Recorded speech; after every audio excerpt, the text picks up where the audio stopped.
Hindi cinema जगत के एक ऐसे अभिनेता जिन्होंने अपने मेहनत और बलबूते से एक इंडस्ट्री में अलग पहचान हासिल की, जिन्होंने अपने फिल्मी करियर में एक से बढ़कर एक बेहतरीन फिल्में दी हैं और उन फिल्मों में उनके द्वारा किए गए हर एक अभिनय को दर्शकों द्वारा काफी पसंद किया गया है। पर जितना ये अभिनेता अपने फिल्मों के लिए चर्चाओं में नहीं आए, उससे कहीं ज्यादा इन्होंने अपने लव अफेयर को लेकर सुर्खियां बटोरी है, जिस वजह से इंडस्ट्री में इन्हें काफी कंट्रोवर्सीज का भी सामना करना पड़ा और इस वजह से इनका फिल्मी करियर काफी जल्दी डूब गया। तो चलिए जानते हैं आज के हमारी इस वीडियो में कि आखिर कौन थी वो अभिनेत्री जिन्होंने राज बब्बर की लाइफ में इतनी ज्यादा कंट्रोवर्सीज क्रिएट कर दी। अपने दौर के बेहतरीन अभिनेता रहे राज बब्बर अपने फिल्मी करियर से ज्यादा अपने लव अफेयर को लेकर सुर्खियों में रहे हैं। जहां उस दौर में स्मिता पाटिल राज बब्बर का लव अफेयर काफी सुर्खियों में रहा करता था और इस बात की खबर उनकी पत्नी नादिरा जहीर को भी पता थी, लेकिन वो समय इस रिलेशनशिप का विरोध करने के बजाय इसे स्वीकार कर चुकी थी और इसी तरह शादीशुदा होने के बावजूद बिना तलाक राज बब्बर स्मिता पाटिल के साथ रहने लगे। जहां स्मिता पाटिल पर नादिरा जहीर के घर को तोड़ने का भी आरोप लगा था, लेकिन वो इतनी ज्यादा निडर थी कि उन्हें किसी भी बात का कोई फर्क नहीं पड़ता था और इस बात का उन्होंने खुद पर भी कभी कोई फर्क नहीं पड़ने दिया। और राज बब्बर और स्मिता पाटिल की मुलाकात फिल्म तजुर्बा के सेट पर हुई थी, जिसके बाद ही दोनों फिल्म भीगी पलकों में नजर आए। इस फिल्म के दौरान दोनों की नजदीकियां काफी बढ़ती देखी गई और इसी दौरान राज बब्बर का दिल स्मिता पाटिल के लिए धड़कने लगा था।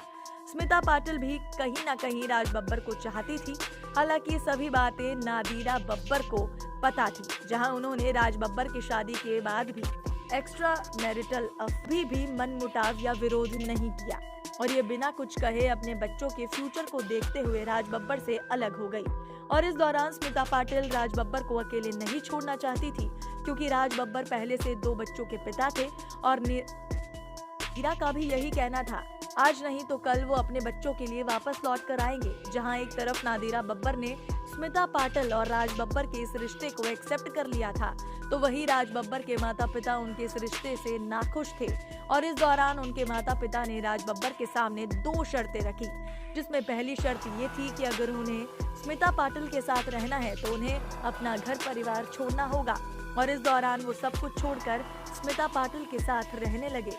अपने माता पिता की कही इस बात के बाद तो मानो राज बब्बर साहब को मुंह मांगी मन्नत मिल गई हो और इस दौरान उन्होंने स्मिता पाटिल के साथ रहना ही सही समझा। जहां उन्होंने बॉलीवुड की कई बेहतरीन फिल्मों में काम किया और उन्हें इंडस्ट्री में कुछ खास पहचान नहीं मिल पाई, जहां दोनों ने साथ में कई फिल्मों में काम किया और Nadira Babbar national film studio की स्टूडेंट थी, तो वहीं राज बब्बर ने भी वहीं से पास आउट किया था और इसी दौरान दोनों की मुलाकात हुई थी और इस दौरान दोनों की प्रेम कहानी शुरू हुई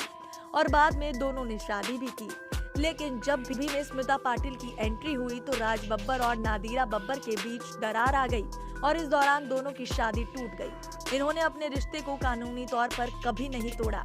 जहां वो बेशक अलग रहती थी, लेकिन वो राज बब्बर से हमेशा से ही जुड़ी थी। इस दौरान नादिरा बब्बर से अलग होने के बाद साल 1986 में राज बब्बर स्मिता पाटिल से शादी कर चुके थे और अपनी लाइफ को सेट करते हुए राज बब्बर स्मिता पाटिल साथ में कई फिल्में भी कर रहे थे, जहां दोनों की जोड़ी को दर्शक काफी पसंद किया करते थे। जिसके बाद शादी के कुछ समय बाद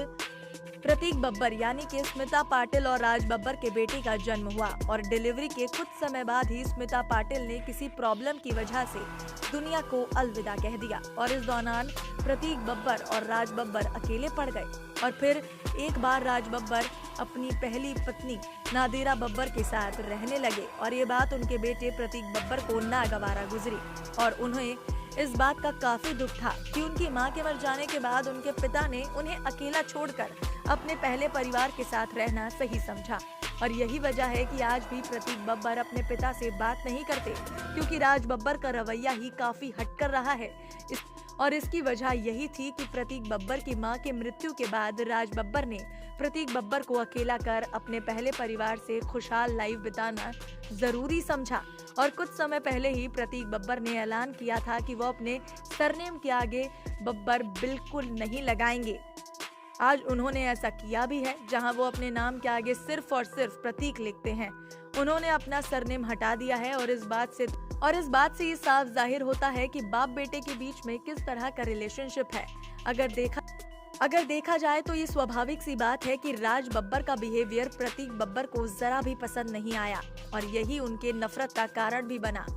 तो आपको क्या लगता है कि स्मिता पाटिल ने नादिरा बब्बर का बसा बसाया घर उजाड़ कर सही किया और इसके बावजूद राज बब्बर ने अपने बेटे को अकेला कर अपने नफरत की वजह उनके बीच पैदा कर दी? आप अपनी राय हमें कमेंट बॉक्स में कमेंट करके जरूर बताएं। साथ ही ऐसी और तमाम खबरों को जानने के लिए हमारे चैनल को लाइक, शेयर, सब्सक्राइब करना बिल्कुल ना